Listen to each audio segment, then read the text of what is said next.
এই শয়তান ওঠ, ওঠ বলছি। উফ, কি হলো তোমার? আমার কোলবালিশ ধরে টানছো কেন?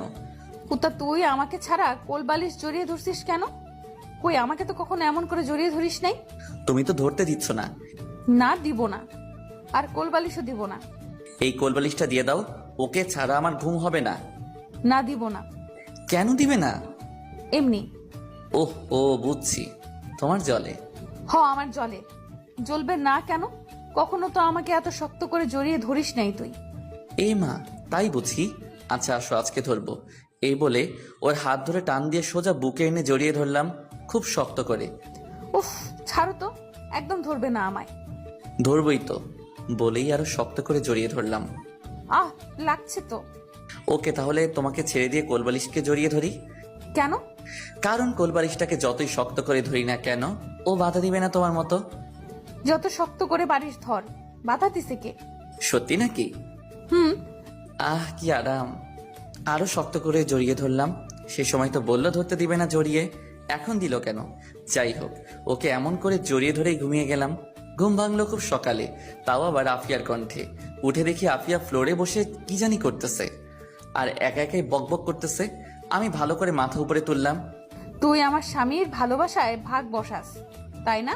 দেখ আজকে তোর কি অবস্থা করি। এই বলে আফিয়া কোলবালিশটাকে বটির উপরে ধরে দুই ভাগ করে ফেললো। আমি তো অবাক ওর কাণ্ড দেখে। আমার স্বামীর বুকে আমি ছাড়া আর কেউ যাবে না, এমনকি তুইও যেতে পারবি না। আমি একটু ন্যাকামো করার জন্য বললাম, এই বউ, তুমি আমার ছোট বউটাকে কি করলা? এখন কে আমাকে এত এত আদর করবে?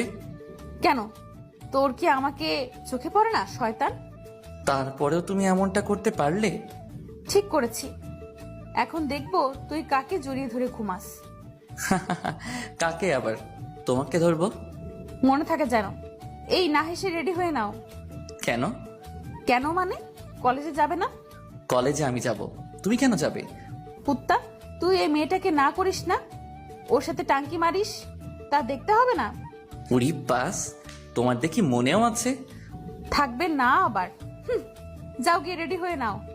তোমার যেতে হবে না, আমি না করে দিব নে। তুই হলো বড় হারামি, তোকে বিশ্বাস নাই। তুই না করবি না, বরং আরো প্রেমের প্রস্তাব দিবি, তা আমি জানি। এত অবিশ্বাস আমার প্রতি? ঢং করবি না, যা গিয়ে রেডি হয়ে নে। ওকে, যাচ্ছি। তারপরে আমি আর রাফিয়া রেডি হয়ে কলেজ চলে আসলাম। এই রকমেরই খুনসুটিময় ভালোবাসা দিয়ে ভালোই চলছিল দিনগুলি। একদিন রাতে আমি শুয়ে আছি, আর রাফিয়া আমার বুকে মাথা রেখে শুয়ে আছে। এই শুনছো? বলো।